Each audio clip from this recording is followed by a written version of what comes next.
Hey everybody, JC here. Happy Tuesday morning. It is about 11 a.m. here in Porter, Texas. And yes, I am still in Porter, Texas. We did not go to Kansas. We didn't make it to Kansas, Toto. And I'll talk about that on the way, but going to make a quick trip to the HEB here in Porter on North Park Drive. I've already got it preset into the Tesla navigation. All I need to do is touch the little blue button.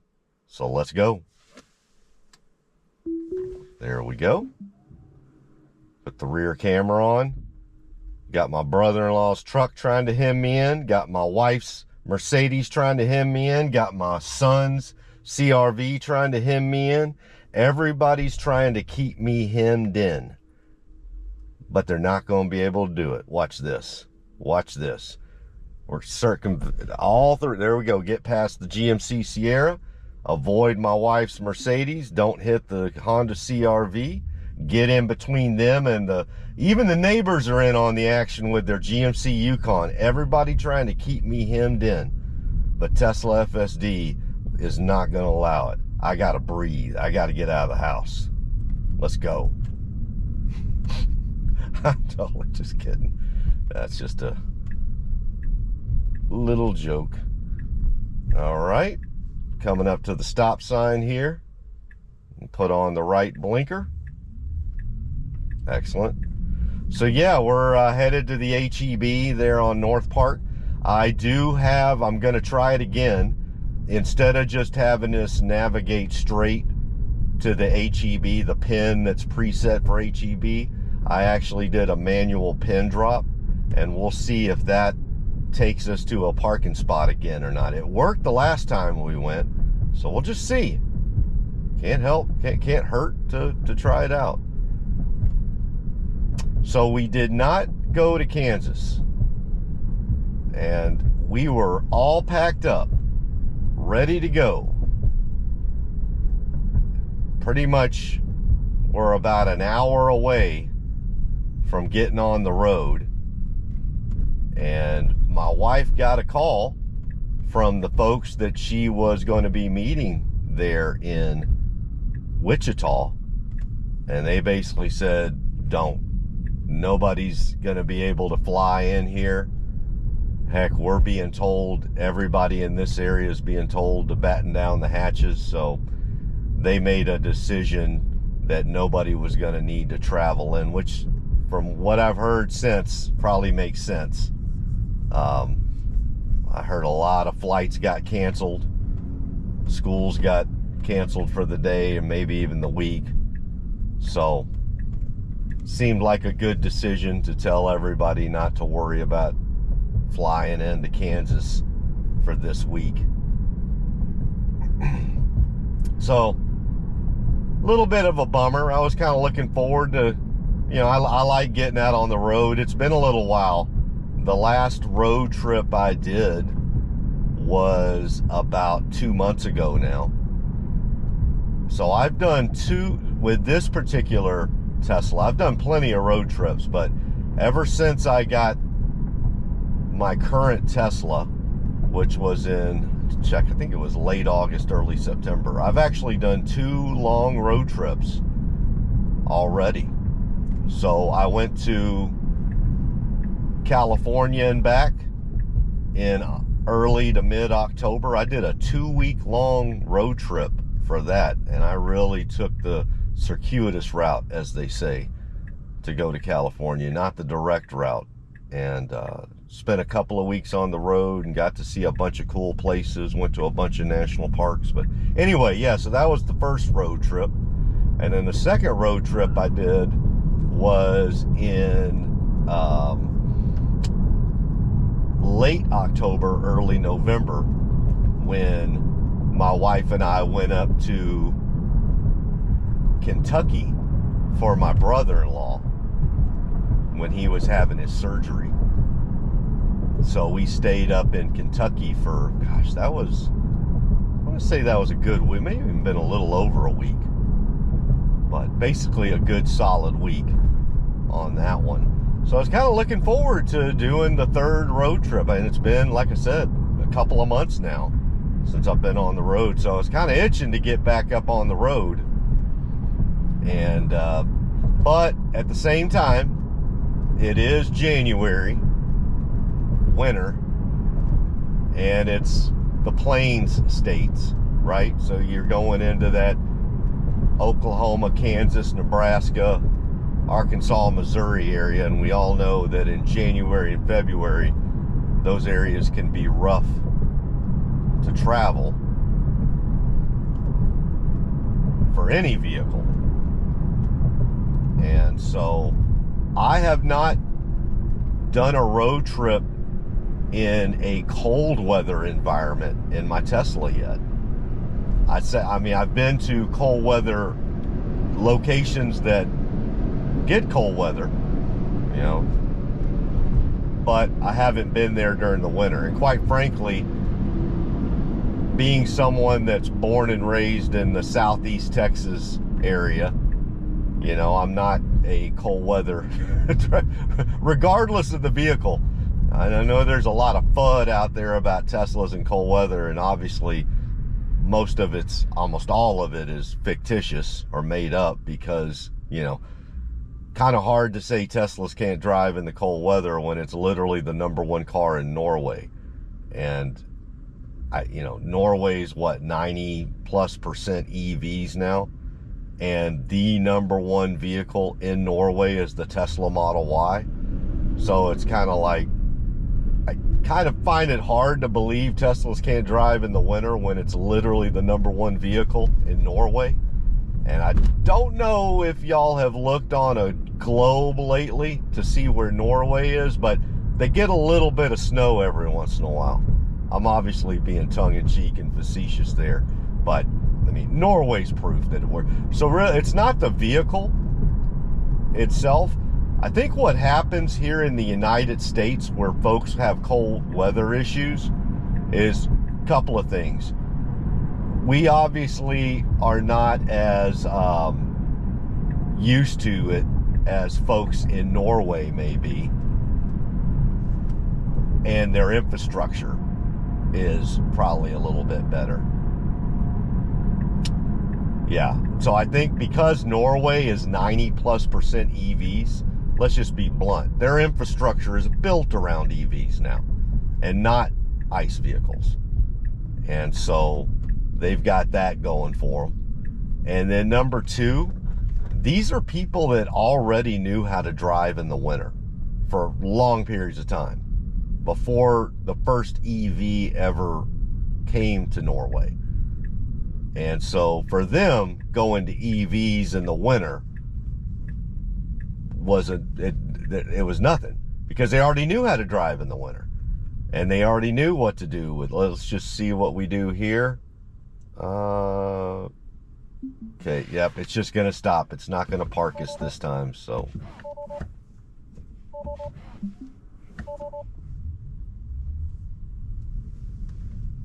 took a little bit there to, all right. So yeah, I was kind of looking forward to seeing what that was all about. And I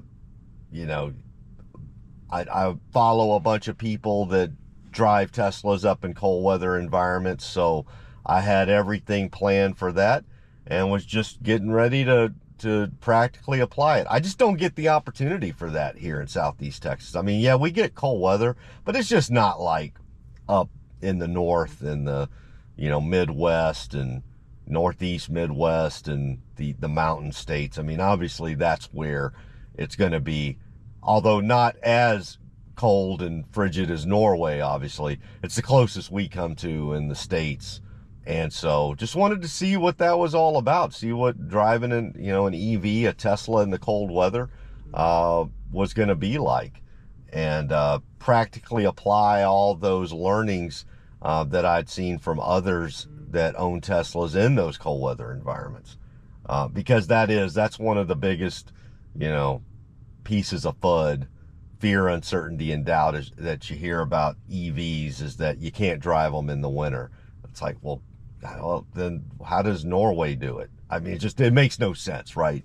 I mean, that you've got an entire country that is literally all Teslas, but yet people can't drive them in Milwaukee. I mean, it just doesn't make sense.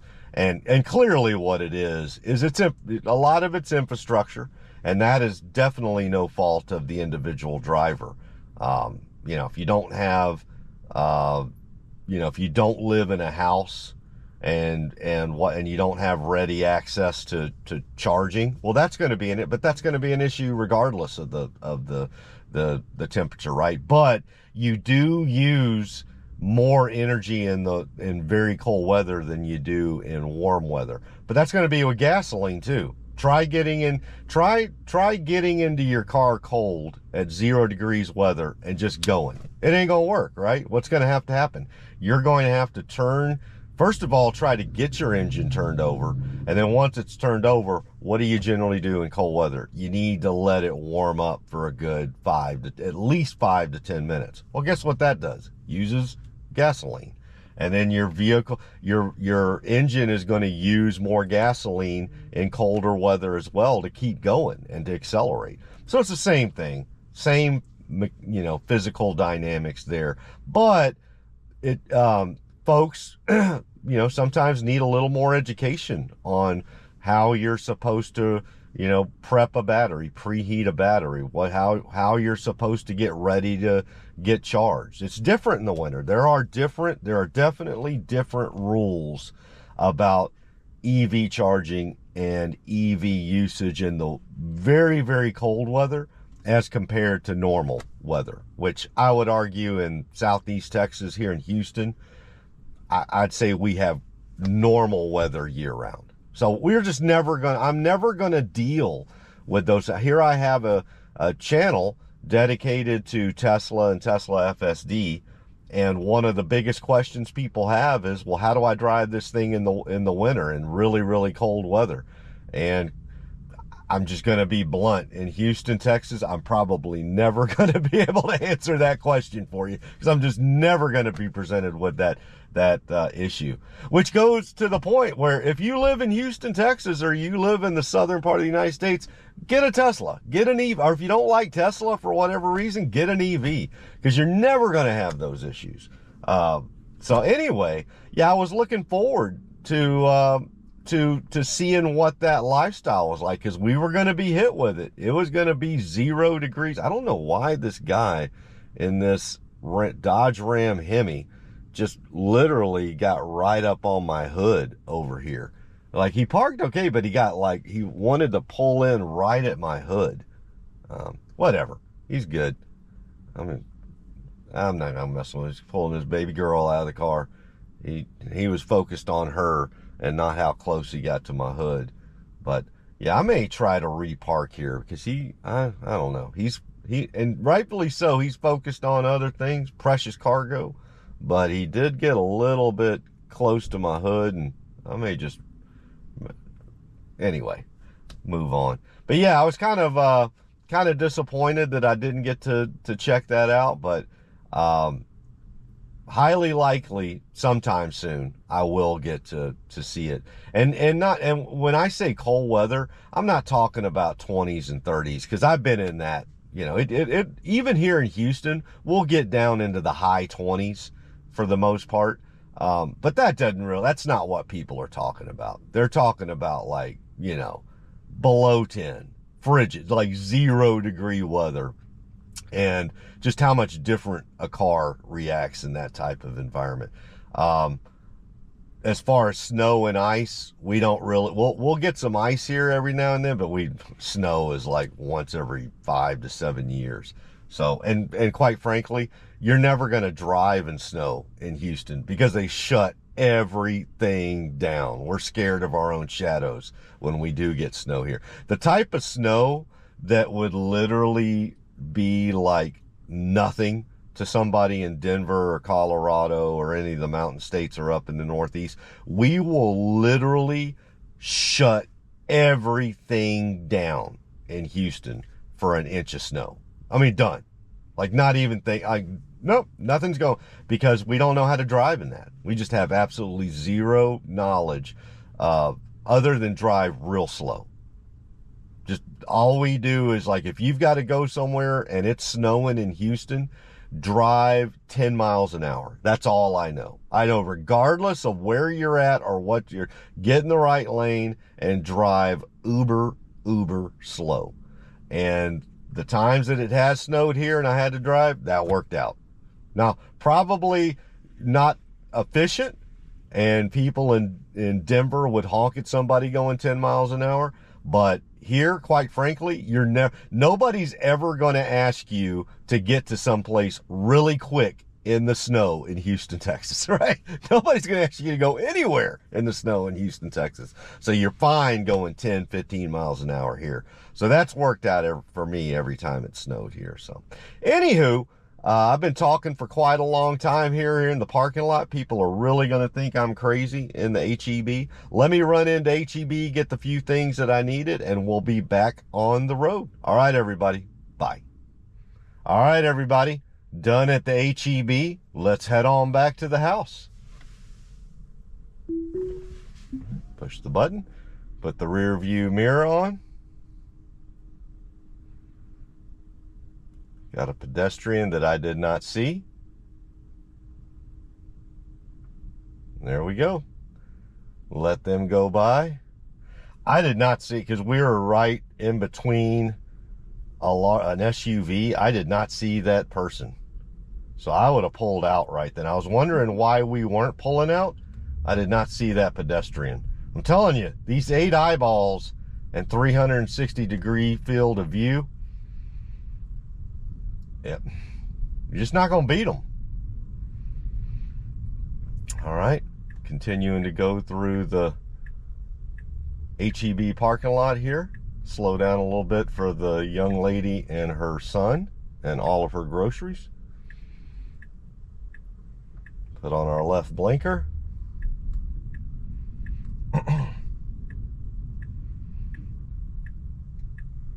Basically do a U-turn to go the opposite direction, because these are one-way parking lanes right here. HEB does have a couple of two-way lanes, but right at the front of the store, they're all one-way. Okay, we slow down a bit for those two ladies. Now we move on through.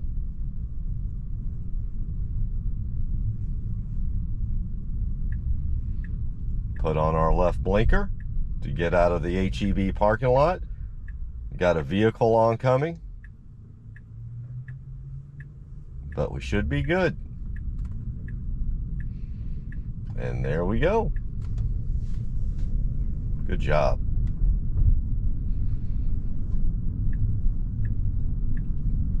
We get in the right lane.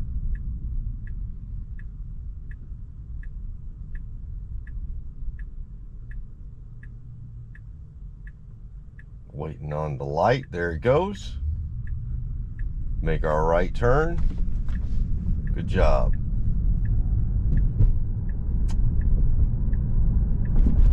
Sure. Oh, I thought the right blinker was left on. They had the left blinker on. Okay, there we go. Sorry about that.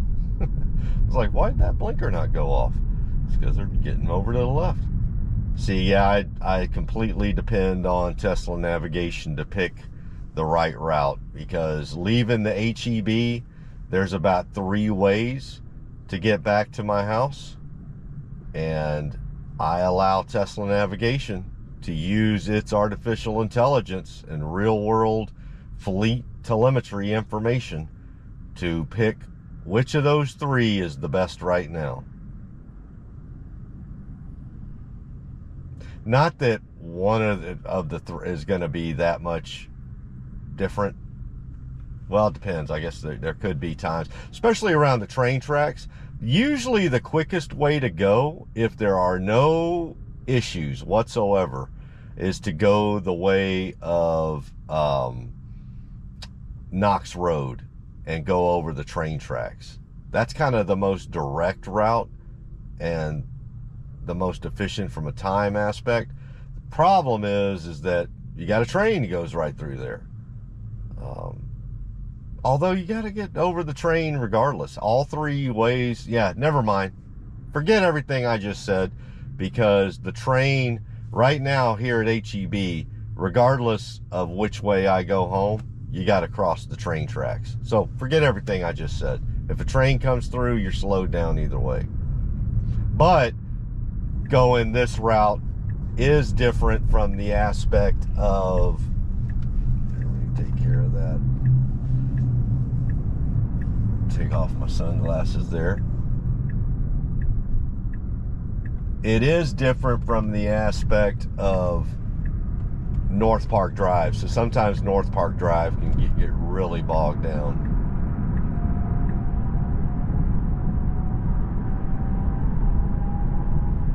All right, got a car pulling out there. I had my sunglasses on and it was doing okay, but it was still, it would throw up the nag on me. And it just doesn't nag me at all without my sunglasses on. So I know that the latest versions of 12 and of 13 are much better. Well, not much better. They allow you to use it. So on previous versions of Tesla FSD, when it first went to hands-free, you couldn't even have sunglasses on. So now you can at least have them. But I'm just going to be transparent with you folks. I've tried every combination. No hat, no glasses, hat, no glasses, hat and glasses, no hat, glasses. And I'm telling you, for me, the sunglasses still prompt. I don't know what it is. Maybe it's the way that the way I shake my head, or the way I look, you know, which direction I'm looking, and it just can't see my eyeballs. Or maybe it's even the glasses I have.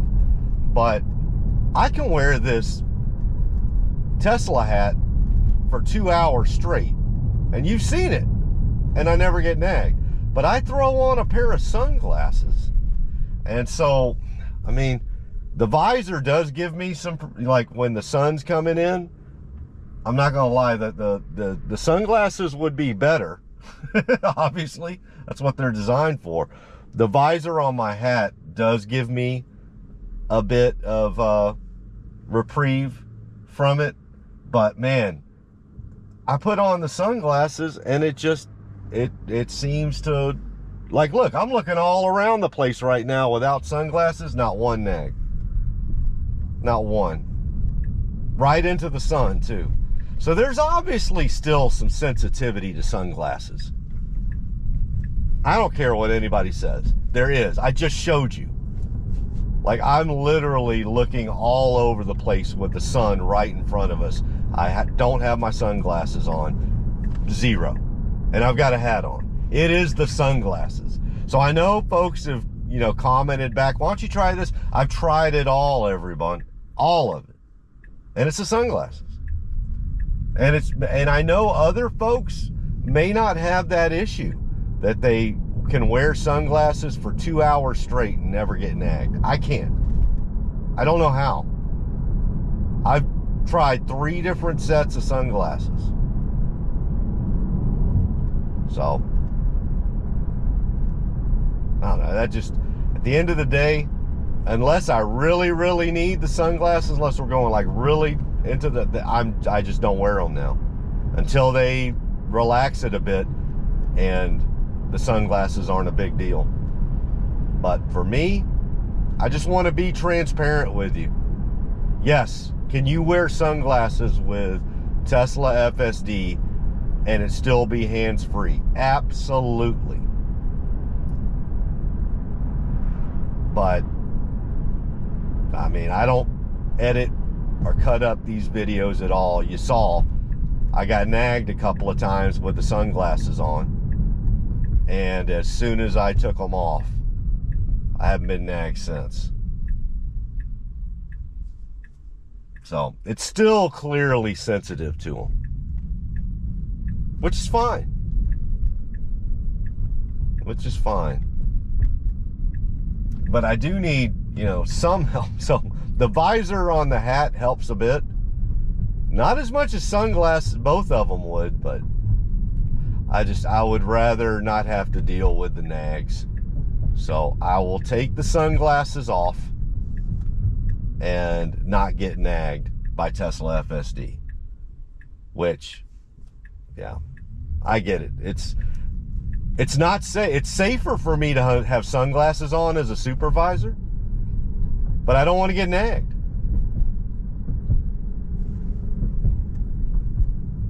And I get it too. There's a trade-off, right? Because the way that they were able to get rid of the nag and go to hands-free is by really amping up the in-cabin camera. And so it needs to be able to see your eyeballs. And so, quite frankly, obviously the sunglasses do take away from that. You know, maybe it's I've tried 3 different sets of sunglasses. Maybe there is a set out there, maybe a clear set that's clear to the camera, but still gives me some protection from the sun and that I can supervise better and it doesn't nag me. I don't know.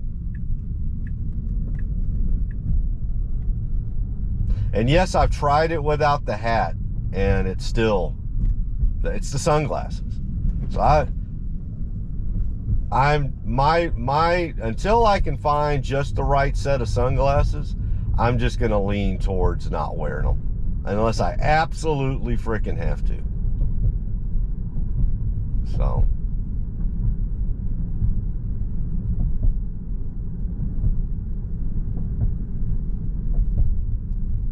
Right, coming. Let's see. Yeah, that's going to go that way. We'll see how it does with parking today. Yeah, I'm like going right into the sun right now. I'm literally going straight into it. Looking around. All right, we get around that work truck. Good job. And nothing. But I guarantee you, I throw those sunglasses back on, Bubba. Sorry. I know I'm sounding like Debbie Downer right now, but I just want to be transparent with y'all. That's why I roll the tape for 2+ hours sometimes. Y'all seen it. So I just want to be transparent with it.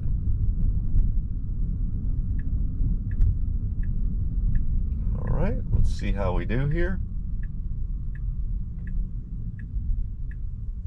It slows down right there. See, that's one of the issues, is it slows down right as it comes to my drive. I get it, it needs to, but man, it makes it difficult.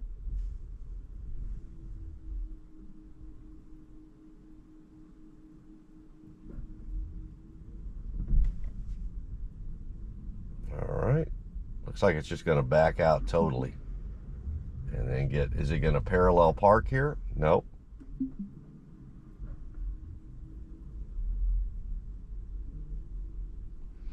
And then it's going to back up here. And it's going to try it again. All right, we're going to keep going back. It goes back this way. And there we go. Come on, give it some oomph. Give it some oomph.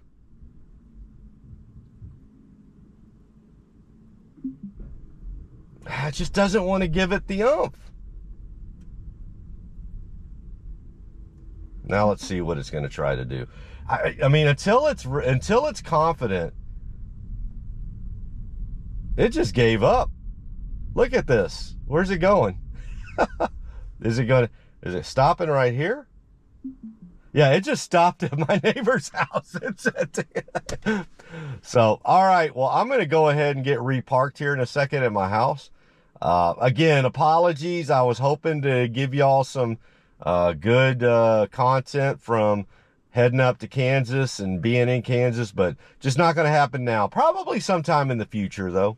So yeah, I will get this downloaded and uploaded. I think I'm taking my brother-in-law, now that I am going to be in town for the week.